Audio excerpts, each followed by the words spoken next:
আসসালামু আলাইকুম। Hello everyone, আপনারা সবাই কেমন আছেন? আলহামদুলিল্লাহ আমি ভালো আছি।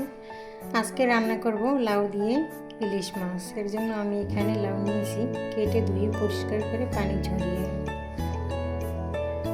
এই তো আমি ইলিশ মাছ নিয়েছি, কেটে ধুয়ে পরিষ্কার করে পানি ঝরিয়ে নিয়েছি।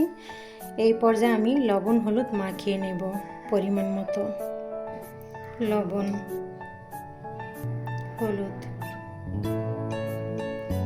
লবণ এবং হলুদ ভালোভাবে মাছের সঙ্গে মাখিয়ে নিতে হবে।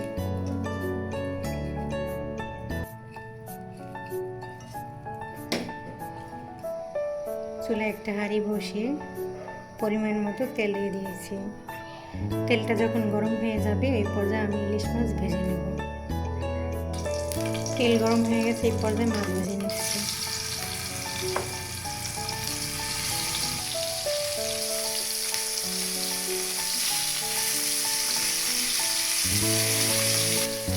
ইলিশ মাছ আমি হালকা কাঁচ ভাজা করে নেব।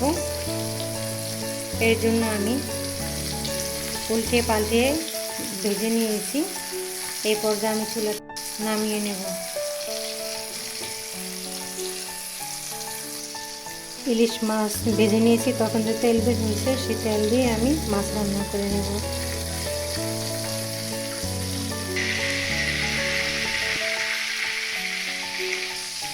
পেঁয়াজ বাটা,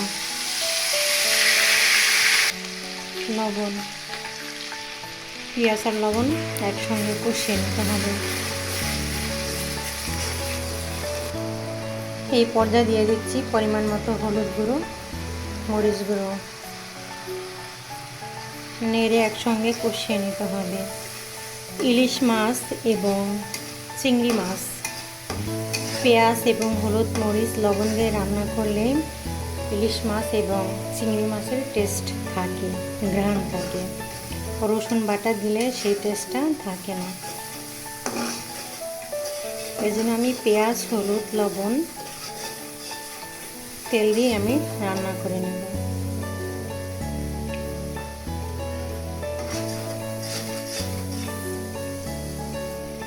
রান্নার স্বাদ বাড়িয়ে দেয় মশলা কষানোর উপরে। মশলা যত কষাবেন ততই রান্নার স্বাদ বাড়িয়ে দেবে।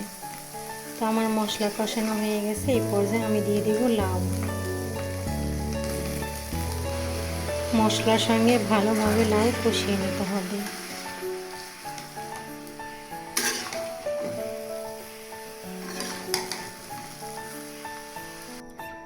লাউটা মাশাআল্লাহ খুবই কচি।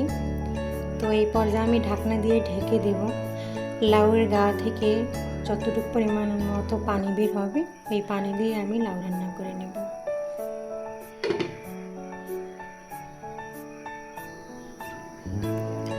প্রিয় দর্শক, দেখছেন লাউয়ের গা থেকে কি পরিমাণ মতো পানি বের হয়েছে?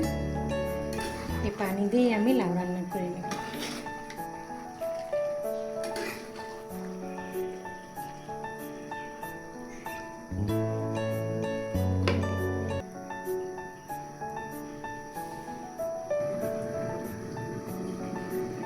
তো মাশাআল্লাহ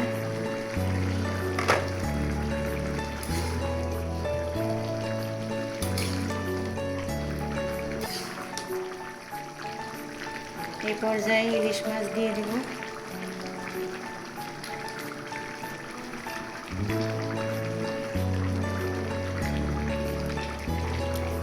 নেড়ে লাউর সঙ্গে ইলিশ মাছ মিশিয়ে নিতে হবে।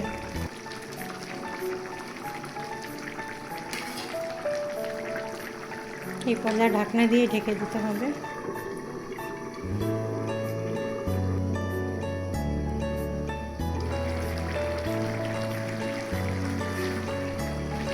মাশাআল্লাহ হয়ে গেছে লাউ দিয়ে ইলিশ মাছ।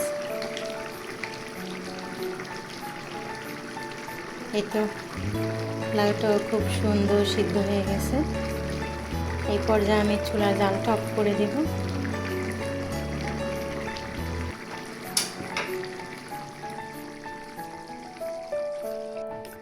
প্রিয় দর্শক, এই তো আমার তরকারির ফাইনাল লুক। তো আমার রেসিপি যদি আপনাদের কাছে ভালো লেগে থাকে তাহলে অবশ্যই ফলো ব্যাক করবেন প্লিজ, কমেন্ট করবেন, শেয়ার করবেন, অবশ্যই একটা লাইক দিতে ভুলবেন না। দূরে কাছে যে যেখানে আছেন বেশ ভালো থাকবেন, সুস্থ থাকবেন। আল্লাহ হাফেজ।